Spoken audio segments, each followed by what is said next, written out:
In 1987, the Vatican's top demon fighter arrives at a haunted Spanish abbey to face something so old, it threatens centuries of secrets. But this isn't the Exorcist. It's the Pope's Exorcist. And trust me, it works. Why does it work?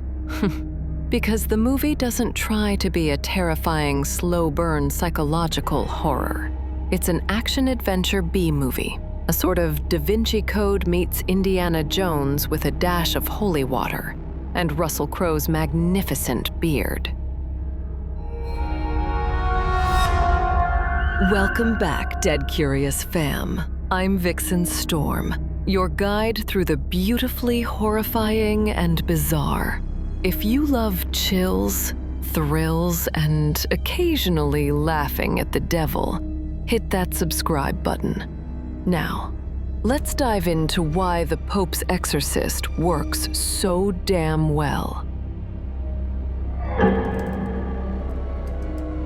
Based on the memoirs of the real-life Father Gabriele Amorth, the Vatican's chief exorcist, the film follows a possessed boy, an American family, and a centuries-old demonic conspiracy buried in a Spanish abbey. What's interesting is that while the film is based on a real person, the plot itself is entirely fictional. Amorth's books were used more as a jumping-off point to craft this original story. Now, grab your holy water. Time for some snacks and trivia. The real Father Amorth claimed to have performed over 100,000 exorcisms in his lifetime and co-founded the International Association of Exorcists. Though if you're doing the math, that's several a day for decades. So let's just say the man was busy. The association itself was not a fan of the movie, saying it distorts and falsifies what is truly lived. Russell Crowe plays Amorth, and his portrayal is a huge departure from the real priest. The filmmakers gave the character more swagger and humor, including his iconic Vespa scooter and Ferrari red socks. The movie's disappearance subplot echoes real Vatican mysteries, like the still unsolved case of Emanuela Orlandi. Filming took place in Ireland and Rome, including Trinity College in Dublin, which stood in for the Vatican, and the ancient Dromore Castle in County Limerick, which became the creepy Spanish abbey. On Netflix, it hit #1 in America for 9 days straight after release, proving its instant popularity. Okay, so why does it work? Especially for a genre that's seen it all. Russell Crowe's performance. His star power isn't just a bonus, it's the main event. Crowe brings gravity, swagger, and a knowing wink that lets the audience know it's okay to have fun. Critics praised how he mixes physical presence with charm, essentially carrying the film on his shoulders. The genre-bending tone. It balances scares with dark humor and action.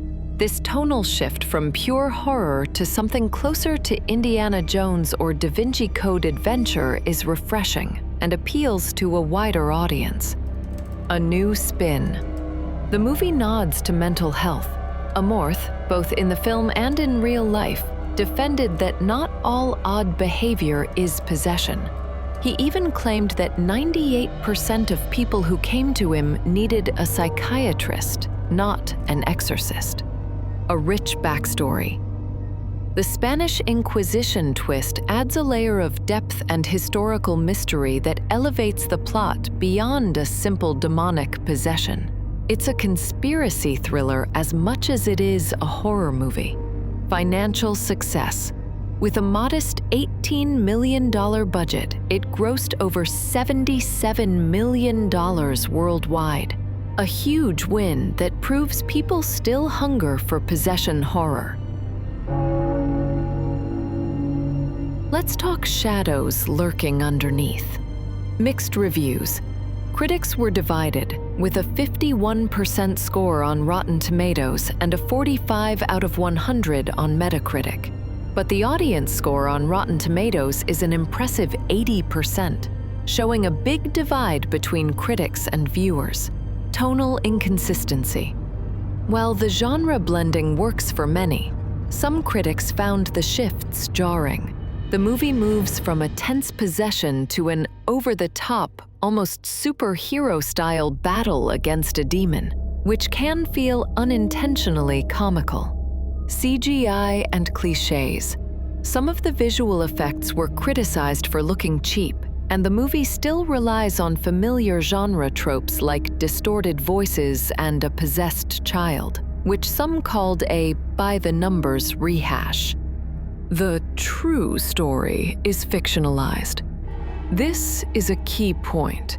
The film takes major liberties, and the International Association of Exorcists has publicly expressed concern that the portrayal is inaccurate and sensationalized.